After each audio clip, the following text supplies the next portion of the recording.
好，大家好。今次講嘅話題咧就係、挪威嘅夏蘭同埋呢個英格蘭嘅夏利簡拿。佢喺前兩日咁喺香港時間嘅禮拜日啦嘅凌晨嘅5點鐘開波啦。咁咧其實結果就係英格蘭就贏咗啦。咁今次咧就係想睇下比較一下兩個主將佢個八字嘅互相影響。咁夏利簡拿明顯上係個八字係高啲嘅，咁夏蘭咧就係、唔好意思係低，係明顯係低好多嘅，比起夏利簡拿嚟講。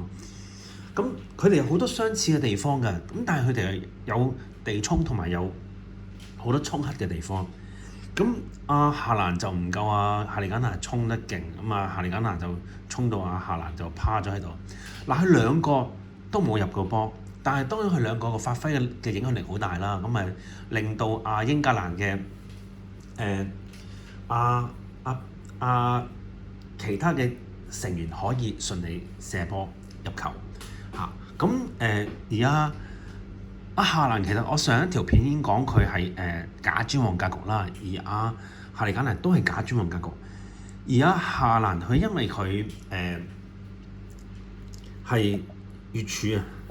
係透霜啊，咁而佢嗰個土生金佢啲偏印多啊，印同唔係偏印多啊，印星咧佢個地支嘅印星係當然我從八字去剖析下兩個球員嗰個能力啦，而係八字嘅角度去睇點解夏蘭會會係技術多籌其實一啲都唔叻㗎。咁而佢個運都應該都已經係咁上下㗎啦。其實夏蘭個運，如果睇翻嗰啲其他啲新聞報導咧，咁其實個挪威嘅主將咧就其實都想好快咁換咗，即係喺加時嘅上半場咧就已完咗之後咧就換咗夏蘭啦，就唔俾佢再打落去㗎啦咁即係驚佢衝動啊，同埋夏蘭咧其實即係之前講過啦，佢即係識睇八字嘅，同唔識睇八字嘅分別就係你睇唔睇到個八字嗰個信息。你一廂情願嘅一知半解嘅對號入座去睇佢就錯漏百出唔好一味賴。其實佢個八字已經話到俾你知，呢個夏蘭去到呢一個咁高層面嘅比賽咧，已經都係完㗎啦。因為佢傷官透天光，傷官係唔聰明啊，唔明智啊，甚至佢踢波即係比賽時，人哋前你咁咪前你咯，但係你擁人就唔得啦。咁即係踢波有踢波嘅規矩㗎嘛，同埋有個潛規則㗎嘛，係撞踢碰㗎啦，緊㗎啦，你驚咪唔好打咯，係咪先？而家唔係跳芭蕾舞啊嘛，唔撞得咩？係咪先？梗係有前腰盤黐住你搞住你啊！其實夏利簡拿俾個挪威嗰啲球員夾到實一實啦，咁撞到夏利簡拿都趴咗喺度啦，好多次撞到夏利簡拿。你估挪威球員佢哋好斯文咩？唔見得斯文嘅咋。咁夏利簡拿俾佢撳住，發揮唔到即係入球嘅美妙嘅射球俾我哋睇到啦。其實夏利簡拿啲波好正嘅如果腳法嚟講咧，應該係夏利簡拿會好睇過好多咯咁呢個夏蘭其實就一味夠大力、夠大腳同埋笠下人或者係頭槌咯，佢夠高啊嘛咁因為佢個雙官透天光咧，已經註定咗佢唔能夠贏嘅，同埋佢蠢嘅，佢唔明智。之前講過啦，佢唔明智，佢蠢同埋兩隻眼好窄嘅，兩隻眼嘅距離咧，兩個眼珠嘅距離咧係好窄嘅，相對嚟講叫窄啊。咁個運係測唔得眉精眼奇，眼光係短淺狹窄。人就生得高啦，眼光係狹窄。咁冇辦法啦即係四肢發達，咁頭腦就簡單。咁俾人前兩前咁擁人哋趴咗喺度喎，咁梗係咁咪輸波咯。咁咪令到挪威咧直接就輸波，跟住就士氣大失。而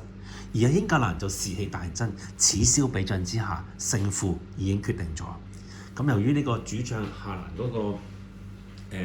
八字啦，亦都反映到佢個行為啦、思想佢點樣做嘢再稱一稱，其實都唔係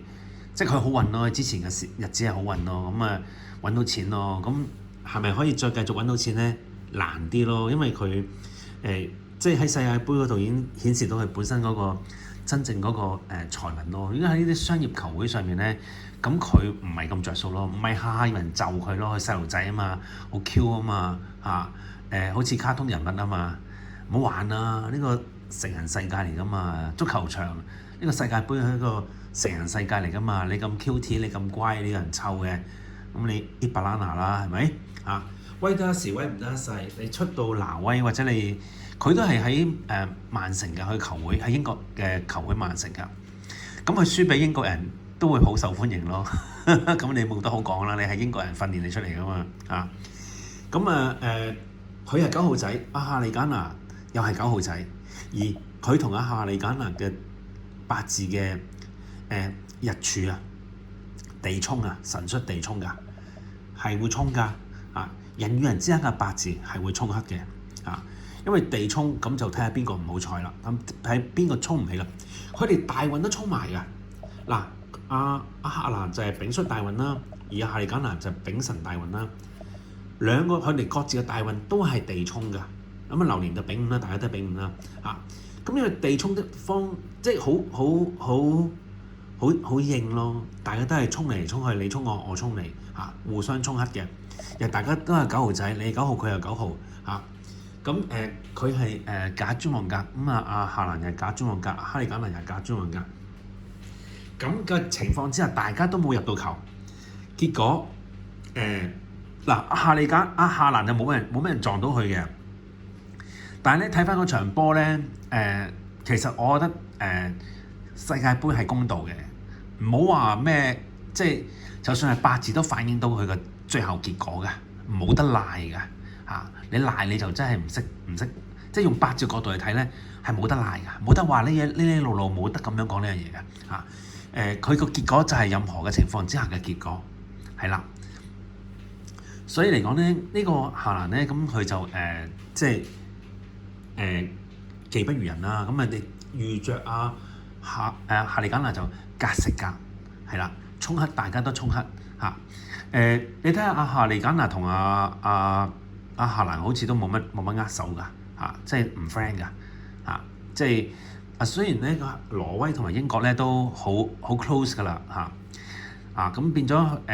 即係唔會話啲咩踢完波之後你唔望我，我唔望你咁走位咗去，好多都係㗎嘛咁結果咧結果就係從呢個八字上邊咧，我哋見到咧夏蘭咧就唔係話咁叻嘅啫，唔係話咁醒嘅啫似一時比一時，同埋專旺格局或者假專旺格局有個好明顯嘅特性就係起運一條龍